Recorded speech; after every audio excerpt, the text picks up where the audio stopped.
Hola, estamos viendo hoy día la clase correspondiente al miércoles 14, par diferencial. Quedaría pendiente después de esta la clase del miércoles 21, lunes 19 no hay clase. La del miércoles 21 va a salir en algún momento dentro de los próximos días. Esta clase es muy importante, hablamos del par diferencial, que es el circuito de dos transistores más usado en circuitos integrados analógicos. O sea, si pensamos en dos transistores, este es el circuito más usado. Su empleo, en lugar de una simple tapa de CS, elimina la necesidad de polarizar cuidadosamente la compuerta.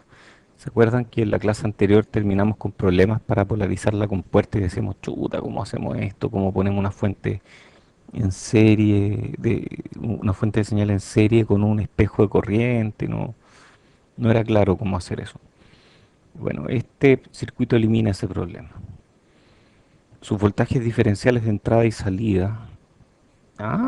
Este es diferencial en la entrada y en la salida. Bueno, el par diferencial es así. Después nosotros vamos a hacer un truco para convertir la salida a single-ended. Pero en principio el circuito es diferencial en entrada y salida. Eso lo hace menos sensible a efectos de acoplamiento parásito de las señales. Y esta sección es una introducción al par diferencial y cómo analizarlo. Entonces el par diferencial. Este es el par diferencial. Este así tal cual, este circuito. Son dos transistores idénticos. ¿De acuerdo? En este caso estamos hablando de NMOS. Este es NMOS. Este también NMOS. Y tenemos una fuente de cola. Esta se le llama fuente de corriente de cola. Fuente de cola. Adivinen cómo se hace esto. Con un transistor, exacto. Entonces, un transistor, si queremos hacer una mejor fuente, cascodeamos. Entonces, esta fuente de cola tiene una corriente constante, E-tail, y ese E-tail se divide en dos mitades, ¿cierto? Nominalmente idénticas. Y luego tenemos una entrada, y en realidad lo que nos importa es la entrada diferencial, VI diferencial, que es la diferencia entre VIP y VIM. Si VIP es igual a VIM, o sea la entrada diferencial es cero, esa corriente de cola ve dos caminos idénticos a la izquierda y a la derecha y se divide justo en la mitad. Entonces aquí aparece E-tail medios y aquí aparece otro E-tail medios. Perfecto.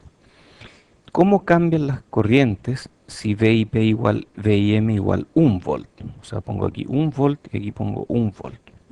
No cambian nada. Cambiemos, como dice aquí, a 2 volts. 2 volts y este también 2 volts. ¿Cambian algo? No cambian nada, ¿cierto? No hay ningún cambio. Sigue dividiéndose en la mitad exactamente porque sigue viendo lo mismo para un lado y para el otro. Entonces, mientras todos los transistores estén operando en región activa, da lo mismo el modo común de mi entrada. Da lo mismo si estoy en torno a cero. Bueno, en cero no voy a poder estar porque voy a aplastar este transistor, pero da lo mismo si estoy en torno a 1 volt, a 2, a 3, da lo mismo. Si este voltaje es igual a este voltaje, la corriente de cola se divide exactamente en mitad y mitad y por lo tanto el par diferencial entrega una salida que por el momento vamos a decir que tiene que ver con la diferencia entre estas corrientes de cola, entre estas corrientes que no son de cola ya, entrega una salida cero. Entonces las señales están codificadas como diferencias y no como valores referidos a tierra. Entonces nos conviene expresar las señales como V y D, voltaje de entrada diferencial, esa es mi señal, y va a ser VIP menos VIM. Entonces VIP y VIM van a ser como la forma de convertir V y D en dos señales para que entre cada mitad en un semi amplificador. Entonces, idealmente la diferencia de corrientes de Dren, que es mi salida ahora, depende únicamente de la diferencia entre esos voltajes de entrada. Hablemos de modo común y modo diferencial. ¿Cómo definimos el voltaje de los nodos VIM y VIP con respecto a tierra? Entonces uno podría decir, por ejemplo, tengo VIP, VIM y en realidad aquí está VID entre medio. VID es VIM, VIP menos VIM. Sí, perfecto. Ahí está VID. Pero estos están muy arriba, por ejemplo, podría ser que VID fuera cero. Y este podría ser 1 volt, o 2 volts, o 3 volts. ¿Cómo defino yo eso? Bueno, ese valor que tiene las entradas cuando la entrada diferencial es cero se llama modo común. Entonces el modo común es el promedio de los componentes individuales, el promedio de VIP y VIM. Entonces el modo común, VIC, modo común de entrada, de Input Common Mode, es VIP más VIM medios, promedio. Y luego tenemos la misma de antes, VID igual VIP menos VIM, o sea, la diferencia entre las dos es VIP menos VIM. Entonces, al final nuestra señal va a ser una señal diferencial montada sobre un modo común. Entonces tenemos en el tiempo, por ejemplo, voltaje. Vamos a decir que este es voltaje de modo común. Vamos a poner la roja como VIP. Entonces esa roja es VIP. Vamos a poner la verde como VIM. Esa verde es VIM. Y la diferencia, voy a hacer la negra. Ahí es positiva, ahí es negativa, ahí es positiva, ahí es negativa. Esa diferencia es VID. Oh, entonces ahí tenemos VID y es la diferencia entre el rojo y el verde, ¿cierto? Este es el rojo, este es el verde. Entonces, la diferencia es mi entrada, esa es mi entrada. Y el modo común es el promedio de las dos, o sea, sobre la cual va montada esa diferencia, que es VICM, que puede ir cambiando, pero por el momento vamos a suponer que es constante. Entonces VIC, voltaje de entrada de modo común, es la suma partido por 2, o sea, es el promedio. Muy bien, pues entonces, ¿cómo definimos el modo común y el modo diferencial? Entonces vamos a usar una transformación de fuente, y una transformación lineal súper sencilla, en que le sumamos el modo común, sobre esto montamos nuestra señal, ¿cierto? Sobre un modo común, y ese modo común le sumamos VI medios para producir VIP, y le restamos VI medios para producir VIM. Entonces ahí tenemos que la diferencia entre ambas es VID, la entrada diferencial que queríamos tener, y el promedio de ambas es VIC, que es la entrada de modo común que queríamos tener. Entonces con este truco nosotros podemos convertir una entrada single-ended en una entrada diferencial, montándola sobre un modo común arbitrario. Aquí la montamos sobre este modo común, aplicamos voltaje allá. Esta es una fuente controlada y esta también es una fuente controlada con ganancia 1 medio. Y con eso lo podemos hacer. Esto mismo lo hacemos en Spice. Eso mismo. Ok, entonces con eso se cumple que VID es VIP menos VIM. Ahí está. VID medio más VID medio es VID. Y se cumple que VIP más VIM medio es VIC. Muy bien. ¿Qué gracia o qué otra gracia tiene el circuito diferencial? A ver, la primera gracia es que es sensible a diferencias. Como dije antes, da lo mismo si yo muevo el modo común. Por ejemplo, yo podría ajustar este modo común, hacerlo subir un montón, y mientras estas dos VIP y VIM sean iguales, esta corriente de cola se va a dividir en dos mitades, el circuito no se va a sesgar para ninguna parte. Entonces va a funcionar muy bien. Y pequeñas diferencias aquí van a producir pequeños desbalances allá, que después vamos a poder medir. Entonces el par diferencial es un circuito diseñado para ser sensible a diferencias. Muy bien. ¿Qué otra gracia tiene? Es insensible al ruido de acoplamiento, pero en realidad esta insensibilidad no es del par diferencial, sino que es de circuitos diferenciales en general. Entonces es muy bueno que ustedes estudien circuitos diferenciales. Lo divertido es que antes de este curso tal vez lo oyeron mencionar un par de láminas en electrónica. Y después de electrónica, algunos de ustedes se han enfrentado a problemas de diseño, donde de repente aparece un amplificador diferencial y ustedes no saben qué hacer con la otra pata y están complicados. Bueno, esta parte del curso los va a ayudar a entender por qué queremos tener circuitos diferenciales y por qué representan la opción única que nos permite hacer circuitos de alto desempeño en chips. Entonces, una de las gracias de los circuitos diferenciales, además de resolver el problema de la polarización, todavía no hemos hablado de eso, ¿ah? No hemos hablado del problema de la polarización. Yo les prometo que el circuito diferencial resuelve el problema de la polarización. Pero, ya, para que no se queden con la duda, em, vamos a hablar un poco. Si yo tengo un circuito single-ended y tengo una señal,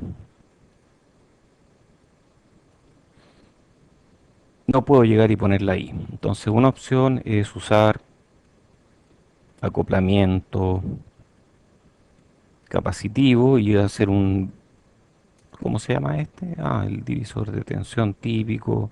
Y en realidad en vez de eso yo puedo poner un espejo de corriente para que genere el VGS correcto.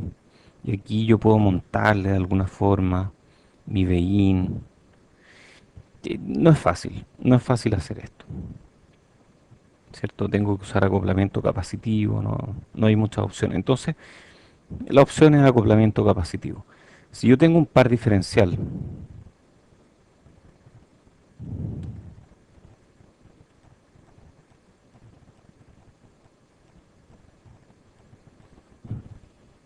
y tengo una fuente de cola que funciona, por ejemplo, esa fuente de cola puede ser esto mismo. Ah,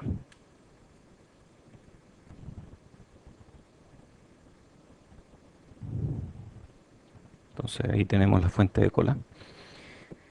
Y yo quiero meterle mi entrada.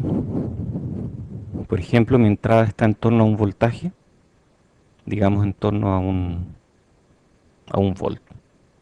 Entonces le meto mi entrada en torno a un volt, por ejemplo. Eso ya resuelve el problema. Lo ideal, en realidad, es que este circuito reciba algo de modo común plano. Entonces yo en realidad voy a hacer algo que permita meterle Bin medios con un menos y Bin medios con un más. Algo así, en torno a algún modo común. Y con eso ya no tengo que hacer acoplamiento capacitivo. Me olvido del acoplamiento capacitivo.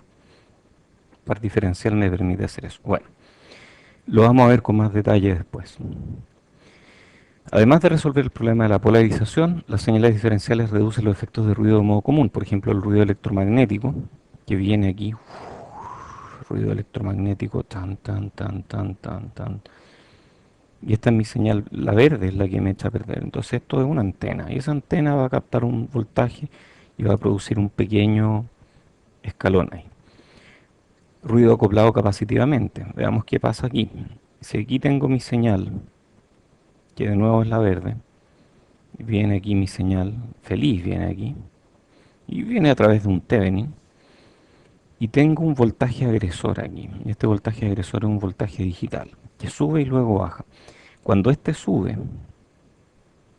en el instante en que sube, en ese instante, el acoplamiento capacitivo entre estas dos líneas, que puede ser muy poquito, produce un pequeño salto aquí, en esta señal, que después vuelve según una constante de tiempo ahí.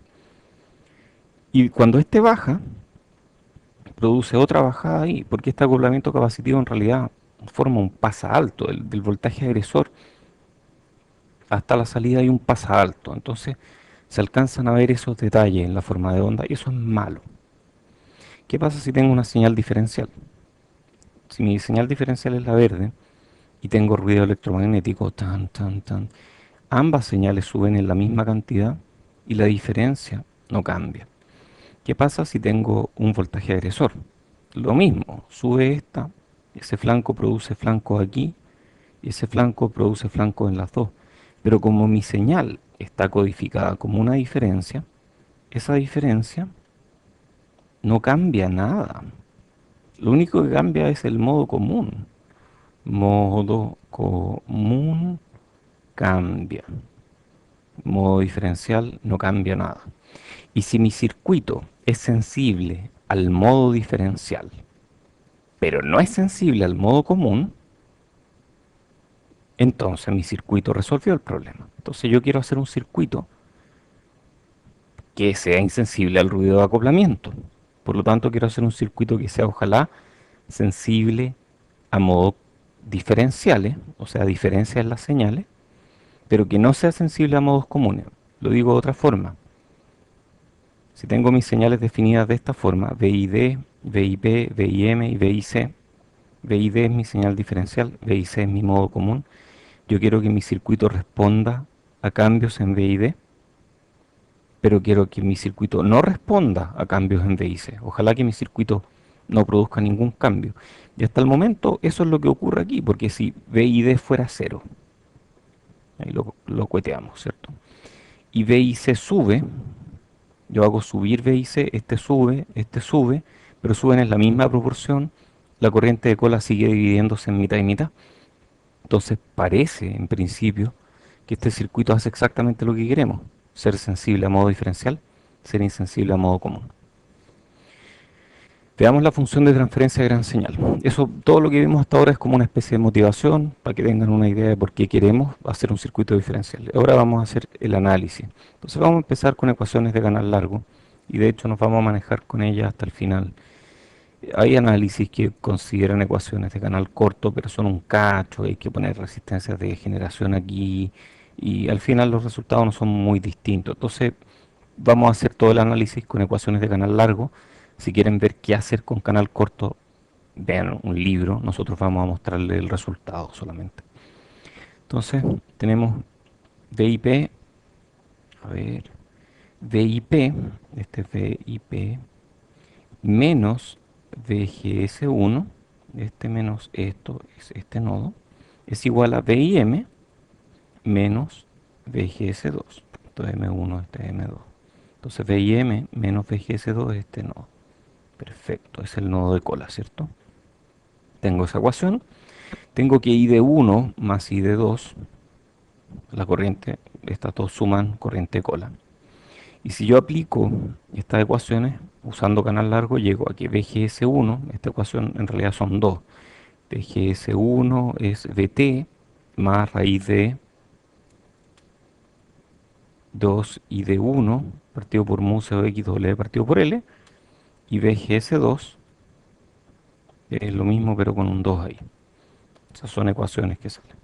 Pero si nosotros además definimos I o D, la corriente de salida diferencial, como la diferencia entre ID1 e ID2, y esa es la variable de salida que nos interesa, y ya me estoy empezando a imaginar cosas porque yo tengo VID, que es esta diferencia, VID, VIM, VIP menos VIM, tengo VID, y eso entra en algún circuito diferencial y sale un IOD.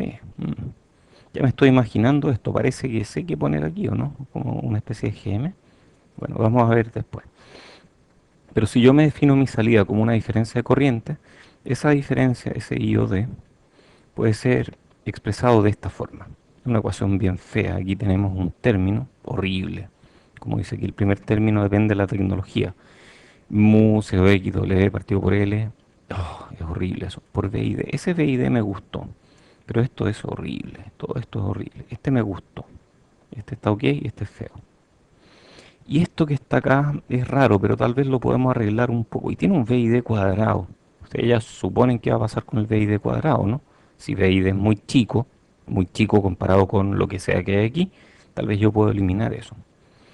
Entonces eliminemos este término, tratemos de ponerlo en función de algo conocido, por ejemplo, de I sub D. Claro, esto es parecido a I sub D. Entonces, sabemos que I tail medio, que es I de 1 en DC y también es I de 2 en DC, cuando la entrada diferencial es cero, eso es un medio mu C X doble partido por L por V o V cuadrado para uno y 2, donde V o V es el valor de C del voltaje de overdrive de M1 y M2, cuando VI es cero. En ese caso, yo puedo expresar, y esta es la gran ecuación, I o D partido por I tail, o sea, estoy normalizando I o D. Lo normalizo a la corriente de cola. Es igual a V I D partido por V o V. Oh, momento, ¿y ese también está normalizado? Entonces estamos normalizando VI D a V o V. A ver. Entonces, la corriente de salida normalizada a la corriente de cola es igual al voltaje de entrada normalizado al voltaje de overdrive por un término feo. Y ese término feo es raíz de 1 menos VID partido por 2VOV, todo esto al cuadrado. Entonces esta ecuación implica estas cosas. Esto es cero cuando VID es cero. Eso de acuerdo a lo esperado. Y lo otro dice que... Esto es bien increíble, esto no lo habíamos mirado. Toda la corriente se va por una de las dos ramas, o sea, I o D, esto vale uno. A ver, que esto valga uno, ¿qué significa? ¿Qué significa que eso valga uno? Si I o D es uno, significa, por ejemplo, que I de uno es I tail e I de 2 es cero. En ese caso, I o D vale I tail, por lo tanto, esto de aquí es uno. Cuando esto vale uno, ¿cuándo ocurre? Toda la corriente se va por una de las dos ramas. Cuando V y D, cuando, cuando todo esto vale uno. ¿Y para qué? ¿Cómo eso? A ver, ¿para qué todo esto vale uno? Cuando V y D es más menos V o V por raíz de 2. Ah, perfecto. Entonces esto es raíz de 2 por V o V. Y cuando eso ocurre, cancelo los V o V. Y este es raíz de 2 V o V. Raíz de 2 veo, y queda un medio bajo raíz, se me cancela con eso y se va todo, perfecto. Entonces es efectivo lo que dice ahí. Entonces toda la corriente se va por una de las dos ramas cuando B y D alcanza la raíz cuadrada de 2 multiplicada por V o V. Perfecto. Entonces cuando B y D es V o V por raíz de 2, toda la corriente se va por una de las dos ramas. Entonces hacemos un gráfico. Este gráfico es maravilloso porque este gráfico, como está normalizado, es válido para todos los pares diferenciales. Entonces esta ecuación no es válida fuera de los puntos de saturación, por supuesto. Entonces I o D partido por I tail parte en cero, con V y D partido por V o V en cero. Perfecto. Este, esta pendiente aquí es uno cerca del punto cero. Y cuando nos vamos alejando, cuando nos estamos alejando mucho, sí, ahí se pone medio complicado. Sí, ese es mi límite, ese es mi asíntota, pero en realidad esa es una aproximación en torno a cero. No, no es asíntota en realidad. Y a partir de ese punto, cuando llego a V y D partido por V o V es raíz de 2 o menos raíz de 2. Ahí está. Entonces esta curva me dice que I o D partido por I tail es prácticamente V y D partido por V o V cuando V y D es muy pequeño, que es esa parte de ahí. Y cuando V y D es grande, si es muy grande, Si llega hasta raíz de 2 veces B o B, la corriente de cola satura en uno de los dos, de las dos ramas. Un transistor queda totalmente encendido, el otro queda totalmente apagado. Algunas observaciones. Otra vez aparece una relación de pequeña señal válida para B y D mucho menor que B o E. ¿Dónde? Aquí. Si B y D es mucho menor que B o B, esta es la que vale. Si B y D es mucho menor que B o B, entonces estamos por acá. Esa es la que vale. La razón entre esas dos es igual a la razón entre estas dos. En pequeña señal, calculamos la transconductancia equivalente derivando. Entonces el Gm equivalente es de I o D partido por sobre de la derivada, perdón, es de I o D a de B y D. Cuando B y D es cero, ¿cierto? Estamos calculando Gm aquí. Ahí estamos calculando Gm. Y eso resulta ser, si uno deriva, es I tail partido por B, que es 2ID partido por B. Lo cual es bien curioso, porque esta es la misma ecuación que teníamos para el Gm del transistor. Entonces, como que el Gm o la transconductancia de cada transistor de M1 a M2 es igual a la transconductancia entera del par diferencial. O sea, Gm1 es Gm2 y a su vez estos son el Gm del par diferencial, que es este Gm que intuimos nosotros que iba a aparecer en algún momento, que nos iba a relacionar I o D con B y D. Entonces, como que todo está armándose y ya tenemos todo más o menos listo para analizar nuestro circuito. Igual es medio cacho, ¿no? Porque hay que analizar muchos transistores, en este caso dos transistores. Pero vamos a aprender un truco. Tranquilos, tranquilos, ya vamos. ¿Qué pasa con la región lineal de la función de transferencia? Porque aquí yo veo que es lineal, aquí, pero si me salgo ahí ya deja de ser lineal. Pero ¿qué pasa si mi circuito yo quiero que sea súper lineal? Entonces podemos hacer un análisis. Para ecuaciones de canal largo, encontramos que para una buena linealidad B y D tiene que ser menor que B o B. ¿Pero cuánto? Es posible demostrar que este supuesto también es válido para ecuaciones de canal corto. Y otra expresión equivalente es B y D es mucho menor que 2 partido por Gm partido por ID. Ah, qué raro. Yo tenía B o B, que es 2 ID partido por Gm. Pero a mí esto me dice un montón, porque aquí aparece inmediatamente el Gm partido por ID. Entonces, si yo tengo, por ejemplo, un Gm partido por ID de 10, BID tiene que ser mucho menor que 2 partido por 10. Entonces eso inmediatamente me da un límite para BID. ¿Y qué tan límite? Bueno, estas son reglas de oro aproximadas que resultan de un análisis un poco más complicado. Para un error de no linealidad del orden de un 1%, yo quiero que BID sea menor que la mitad de 2 GM partido por ID. 2 partido por GM partido por ID. Y para un error de no linealidad menor que el 0,1%, yo quiero que B y D sea mucho menor que 0,2 veces 2 partido por GM partido por ID. Entonces, el cuánto vale eso depende de qué error estoy dispuesto a tolerar. Muy bien. Miremos ahora el voltaje del nodo de cola, porque este es súper importante, ¿ah? No lo hemos mirado hasta ahora, pero vamos a mirarlo y esto nos va a ayudar a simplificar el análisis de una forma que ni se imagina. Entonces podemos demostrar lo siguiente, esto no es una demostración terrible, es cosa de calcular este valor a partir de cualquiera de los otros valores.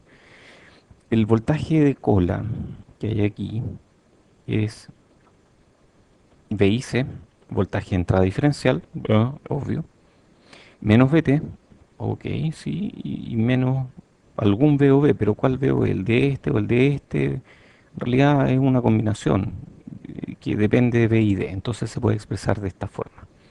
Entonces VIC menos VT menos VOV por una raíz. Y esa raíz, todo esto, vale 1 cuando V y D es cero.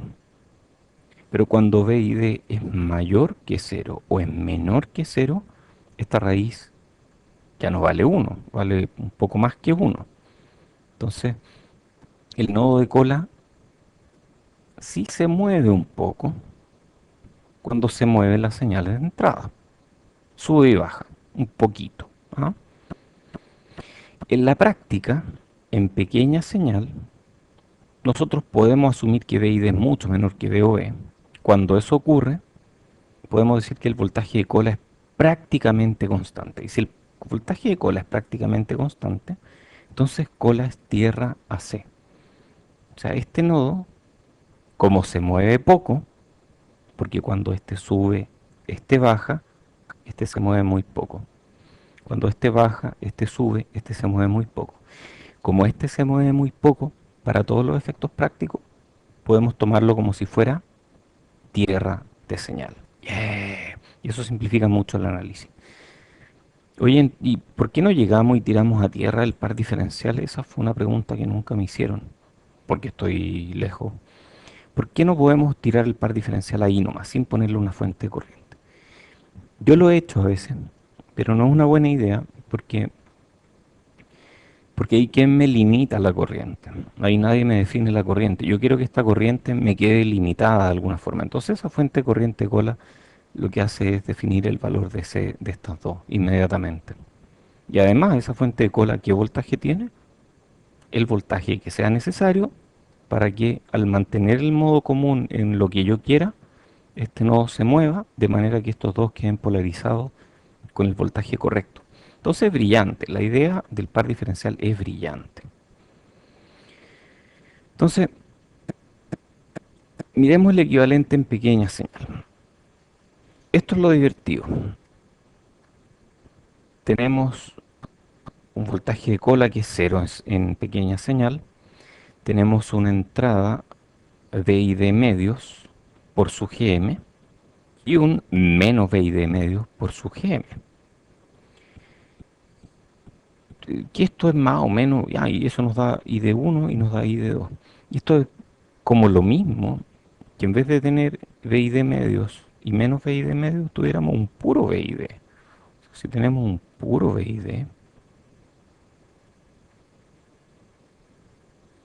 y consideramos que esa es nuestra diferencia de corriente, tal vez nos basta con analizar la mitad del circuito, ¿cierto? Sabemos que la mitad izquierda y la mitad derecha son iguales, entonces hablamos del que están separados por tierra, de hecho, entonces son el mismo circuito. Entonces nos basta con analizar la mitad del circuito o el semicircuito. Entonces hablamos de un análisis de un semicircuito. Son las mismas técnicas de análisis.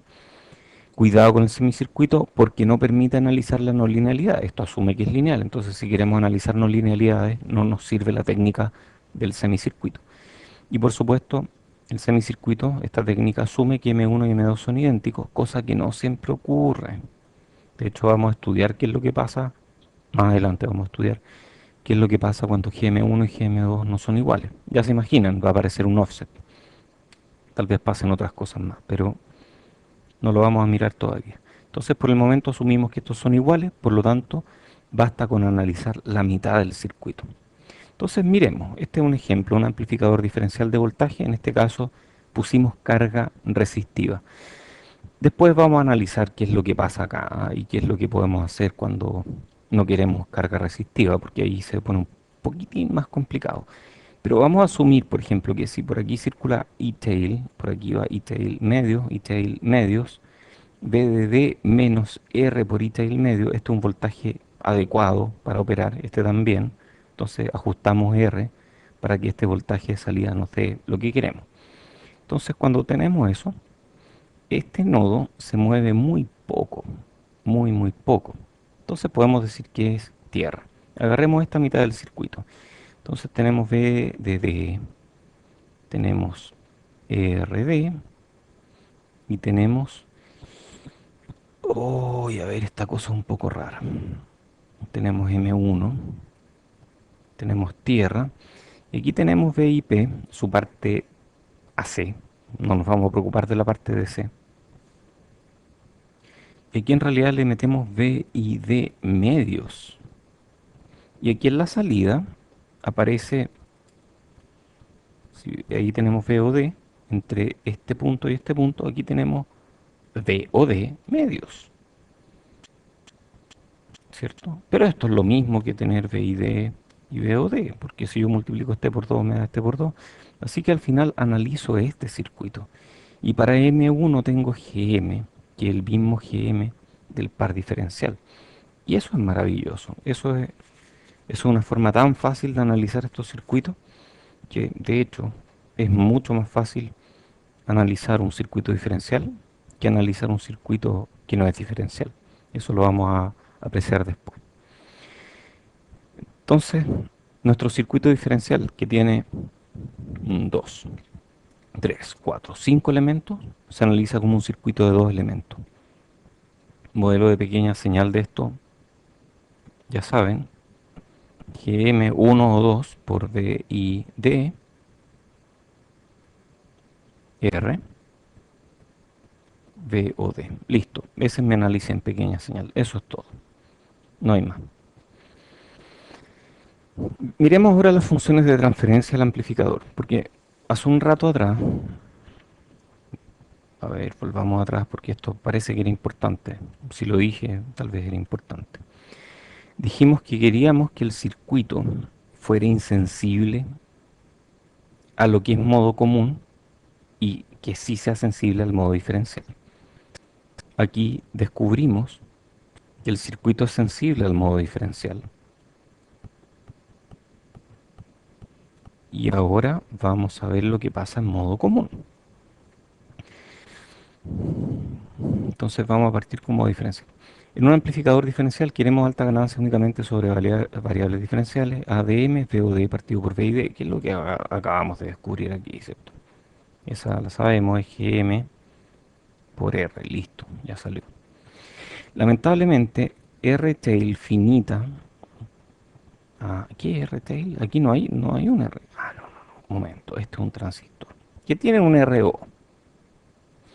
Cuando hay un RO aquí, y ese RO es finito, es distinto de cero, distinto de infinito, pasan cosas. En particular, se produce una ganancia parásita en modo común. A ver, entonces definamos ACM, ganancia en modo común, es VOC. ¿Qué es VOC? Aquí sale VOD. ¿Qué será VOC? VO, salida, C, common mode. Es este más este partido por 2. Entonces el promedio de estos dos partido por el promedio de estos dos. Ok, ese es el modo común. Esa es la ganancia en modo común. Y existe una razón A de MCM, ganancia de modo diferencial. Ganancia de modo diferencial a modo común. Es la ganancia, es la salida de voltaje de modo común partido por la entrada de modo diferencial. Entonces va de diferencial de entrada a modo común de salida. Y hay otra, común de entrada a diferencial de salida. Diferencial de salida partido por común de entrada. Son definiciones, no hay que hacer más que entenderlos como tales. Pero este es el que más nos interesa ahora. Ganancia diferencial, perdón, esta es la ganancia diferencial, esta es la ganancia de modo común, que es la razón entre el voltaje de salida de modo común y el voltaje de entrada de modo común. Y es el que vamos a mirar con más cuidado aquí. ¿Cómo analizamos el modo común? Y entonces, a ver, si yo tengo este circuito y está en modo común, modo común significa que mi entrada diferencial es cero. O sea, yo aquí apliqué pura entrada diferencial y asumí que el modo común se quedaba quieto. Entonces aquí hice un análisis para B y C igual cero, o más bien SF y C en pequeña señal, o si quieren B y C igual constante, y B y D es variable. Ahora voy a hacer justo al revés. Para analizar el modo común, yo asumo que A, B y D es constante, o cero. Entonces conecto esos dos y varío el modo común. Entonces aquí empiezo a variar el modo común. Veamos qué es lo que pasa al variar el modo común. Si varío el modo común, en realidad me interesan los modos comunes, entonces puedo conectar esos dos. El modo diferencial va a ser cero. Y estas dos me quedan. ¿Por qué conecté esas? Bueno, en realidad uno puede no conectarla, pero es que si yo muevo el puro modo común, esta se va a mover y esta se va a mover igual. Entonces, estos dos voltajes van a ser el mismo. Por lo tanto, si los conecto, no hay corriente entre ellos. Si ocurre eso, estas dos R's quedan en paralelo. Wow, ok. Y ahí aparece una corriente de cola. O si yo quiero analizar solamente la mitad, yo podría decir, mira, voy a analizar esa pura mitad. Entonces tengo corriente de cola, medios, y corriente de cola, medios. Ah, pero la corriente de cola tenía su resistencia de cola. ¿Qué le pasa a la resistencia de cola cuando la divido en dos mitades? Ah, quedan en paralelo, entonces aquí queda 2 R-tail y aquí queda otra 2 R-tail. Y yo analizo solo una mitad. Entonces eso es lo que vamos a mirar ahora. Este es el circuito. Como les decía, tenemos solo modo común de entrada. Estos dos son iguales. Podemos o no conectarlos si queremos. No hay ninguna diferencia entre los dos. Y esto es igual, simplifiquémoslo un poco, a tener, por ejemplo, esa pura mitad. Ah, la corté mal. Esa pura mitad. Entonces, al hacerlo a esa pura mitad, tenemos V de D, R, V o C, V y C. Y aquí tenemos y tail medios. Y aquí tenemos 2 R tail. 2 porque si pongo estos dos en paralelo me queda un R tail. Y este circuito sí lo sé analizar. ¡Oh, qué choro! Entonces cuando analizo un circuito diferencial tengo una buena cantidad de diversión. Pero si analizo el modo común del circuito diferencial, llego a un circuito totalmente distinto y tengo otra cuota de diversión. Bueno, ¿y cuál es la ganancia de aquí a allá? Que esa es la ganancia ACM que estoy buscando, de BIC a BOC. A ver, ¿era verdad eso, no? ACM es BOC partido por BIC. Perfecto, esa es la que estamos buscando. Y esa la podemos encontrar. De hecho, podemos fácilmente llegar a esta expresión. Este es como el GM efectivo de este transistor, que es el GM de este transistor partido por uno más GM por la resistencia de generación.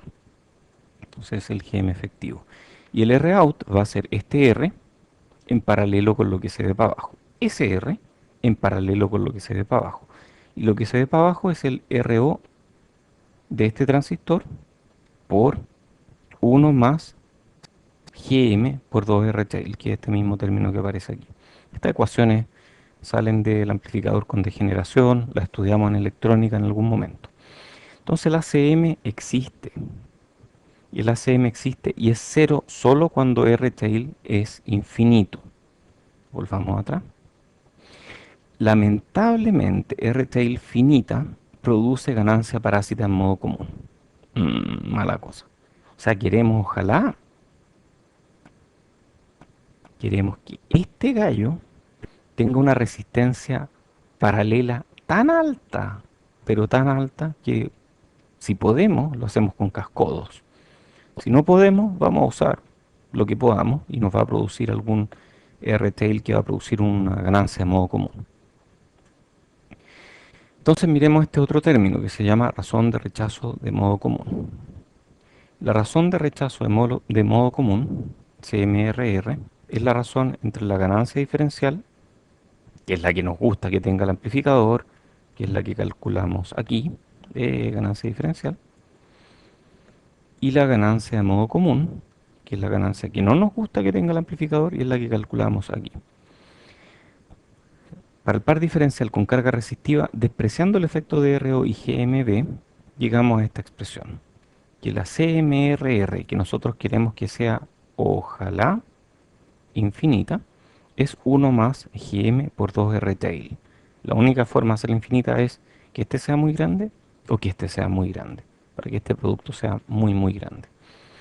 Otras cifras de desempeño importantes son estas de aquí, que no las vamos a mirar mucho, pero hay gente que les preocupan mucho esas cifras. Veamos otra cifra. Razón de rechazo de fuente de alimentación, PSRR. ¿Cuál era esta? En la práctica, un ruido en la fuente, el ruido en la tierra, también se propaga a la salida. Entonces hay una especie de ganancia de aquí a acá. Entonces nosotros modelamos eso como ahí está nuestro BDD y a ese BDD le sumamos o restamos una señal de BDD. Entonces esta es una señal de ruido que se la estamos superponiendo a BDD. Y esta señal BSS también es ruido. Entonces lo que llega aquí al amplificador es un BDD ruidoso y lo que llega aquí al amplificador es una tierra ruidosa. Y ese ruido aparece en la salida amplificado o atenuado por A más y A menos respectivamente. Entonces definimos A más como la razón entre V o D partido por VDD, pero este VDD en realidad es un VDD chico, ¿ah? Es VDD. Y el A menos es VOD partido por de nuevo VSS chico, que es este VSS, el ruido de la fuente. Entonces definiendo esos dos, tenemos A más, tenemos A menos, esto ustedes lo pueden calcular para cualquier circuito. ¿Cómo? Bueno, cosa de ir acá, por ejemplo, apagar mi fuente, poner aquí un VDD que varía y ver qué es lo que pasa. Apagar mi fuente, ojo, es apagarla en AC, en DC sigue valiendo lo mismo. Entonces ahí yo veo qué efecto produce esta fuente sobre la salida y ahí tengo mi ganancia desde la fuente. Entonces eso uno lo podría calcular. Entonces calculamos este y luego calculamos PSRR más como ADM, que es la ganancia que nos gusta, partido por A más, que es otra ganancia que no nos gusta. Y la PSRR menos es ADM, que es la ganancia que sí nos gusta, partido por A menos, que es otra ganancia que no nos gusta.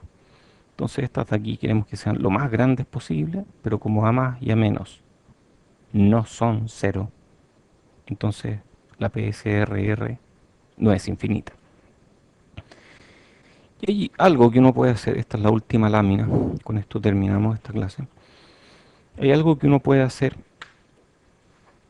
que consiste en referir la PSRR a la entrada. O sea, yo podría hacer, por ejemplo, que esta fuente de voltaje ruidosa que le llamé VDD y esta fuente de voltaje ruidosa que le llamé VSS, que están modelándome el ruido de la Tierra y el ruido de VDD, yo las puedo mover a la salida, ¿cierto?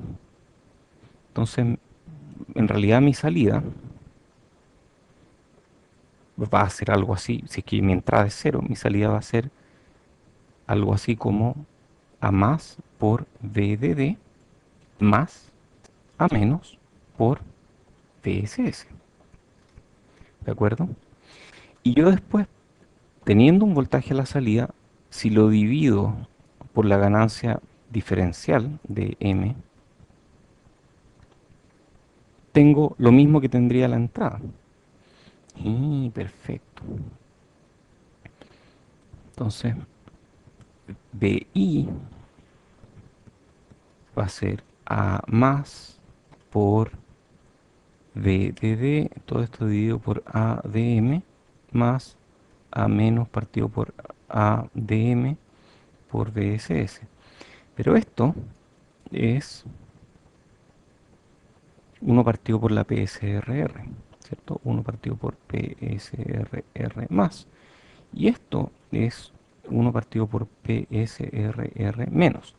Entonces, nosotros podemos referir nuestro circuito, nuestras fuentes ruidosas a la entrada, dividiéndolas por PSRR.